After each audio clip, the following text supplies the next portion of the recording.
Shalom Bapak Ibu, Saudara-saudari yang terkasih di dalam nama Tuhan kita Yesus Kristus. Saya percaya kita semua dalam keadaan sehat dan dalam keadaan penuh sukacita. Pada saat ini mari kita belajar dan merenungkan kebenaran firman Tuhan dari Roma pasal 12 ayatnya yang ke-9 sampai yang ke-12. Saya akan baca buat kita semua. Judul perikopnya yaitu Nasihat untuk Hidup dalam Kasih. Hendaklah kasih itu jangan berpura-pura, jauhilah yang jahat dan lakukanlah yang baik. Hendaklah kamu saling mengasihi sebagai saudara dan saling mendahului dalam memberi hormat. Janganlah hendaknya kerajinanmu kendor, biarlah rohmu menyala-nyala dan layanilah Tuhan. Tema khotbah kita pada saat ini yaitu kasih yang tulus. Saudara-saudari, mengapa kasih itu harus tulus? Karena tanpa kasih, pelayanan hanya akan menjadi ajang aktualisasi diri. Dalam arti, hanya untuk kepentingan diri kita sendiri. Tanpa kasih, pelayanan hanyalah sebuah keterpaksaan dan rutinitas yang seringkali membosankan diri kita sendiri. Dan saudara-saudari, yang paling parahnya lagi, semua upaya yang kita lakukan dalam pelayanan akan menjadi sia-sia. Semuanya itu tidak menjadi berkat bagi saudara-saudara kita yang ada di sekitar kita.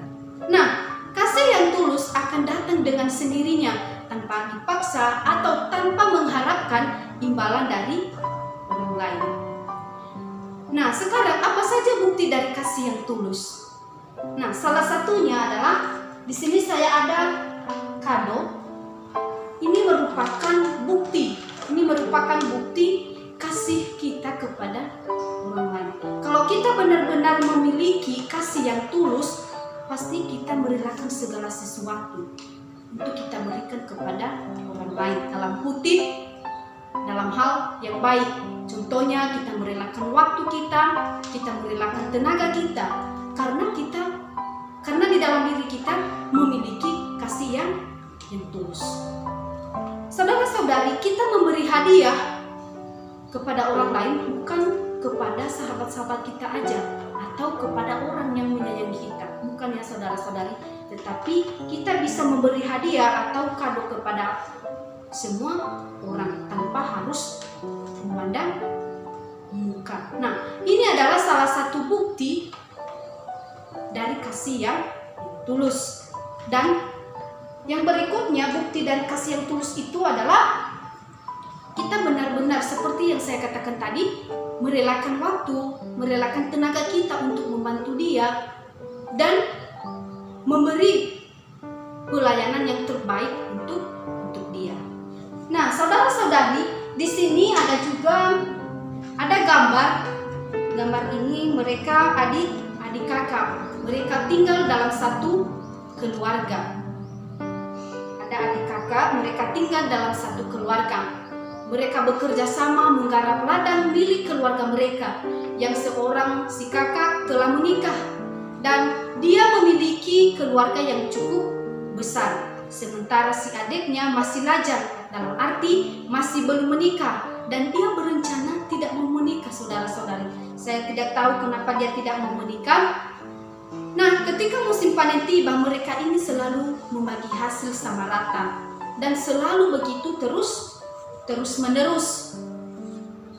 Nah, pada suatu hari si adik yang masih lajang itu dia berpikir tidak adil jika kami membagi rata semua hasil yang kami peroleh. Aku masih lajang dan kebutuhanku masih sedikit.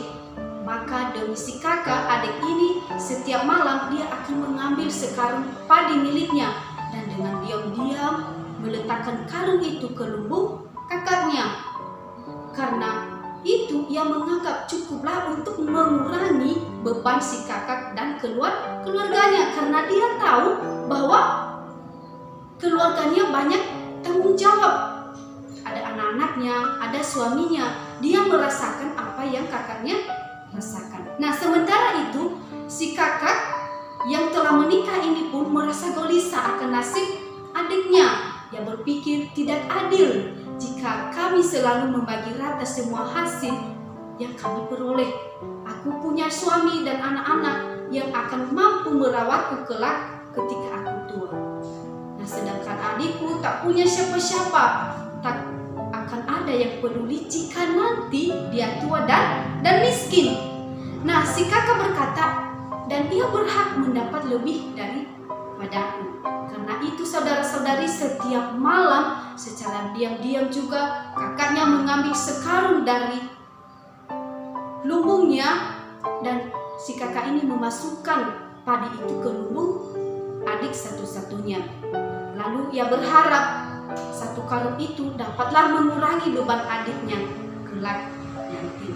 Nah, saudara-saudari, selama bertahun-tahun kedua bersaudara itu saling menyimpan rahasia satu dengan yang lain. Sementara padi di lumbung keduanya tak pernah berubah, saudara-saudari. Jumlahnya tetap sama.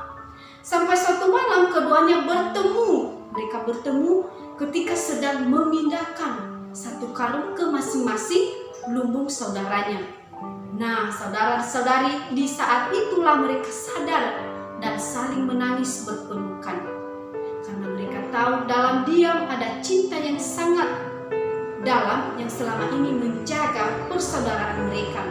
Ada harta yang justru menjadi perekat cinta kasih di antara mereka, bukan perusak. Demikianlah saudara-saudari, kita perbuat hal itu untuk saudara kita, untuk orang-orang yang ada di sekitar kita. Nah, pada saat ini ada 3 poin yang saya bagikan buat kita atau yang kita pelajari dari kisah si kakak dan si adik tadi. Yang pertama, kita harus menjauhi yang jahat dan melakukan yang baik, yang artinya sangat membenci yang namanya kejahatan dengan sungguh-sungguh, bukan hanya sekedar menjauhinya. Yang kedua, mengasihi sebagai saudara. Dalam teks Yunani, bagian ini berbunyi, dalam kasih persaudaraan hendaklah kalian saling mengasihi dengan sungguh-sungguh, karena kasih kita kepada semua orang percaya adalah kasih persaudaraan. Sebab itu semua anak-anak Allah, perbedaan etnis, usia, status ekonomi, dan status sosial dilarutkan bersama-sama dalam satu status kita. Semua adalah anak-anak Allah dan kita pun bersaudara di dalam Allah. Yang ketiga, saling mendahului dalam memberi hormat. Karena kenapa? Yang dipentingkan bukan waktu, tetapi bagaimana cara kita saling mendahului dalam memberi hormat kepada sesama kita. Dalam arti menganggap orang lain lebih tua atau penting dari diri kita sendiri. Mengasihi berarti rela menempatkan diri kita di bawah orang lain dan bersuka cita jika orang lain lebih terhormat daripada diri kita sendiri. Karena kasih sejati saudara-saudari akan mendorong seseorang untuk mendukung dan mengapresiasi kesuksesan orang lain. Kasih sejati bersuka cita dengan orang lain yang bersuka cita dan menangis bersama orang yang lagi dalam keadaan menangis. Kita bisa lihat di Roma pasal 12 ayatnya yang ke-15. Saudara-saudari, ingat, kasih yang tulus akan mendorong kita untuk tetap tekun dalam pelayanan.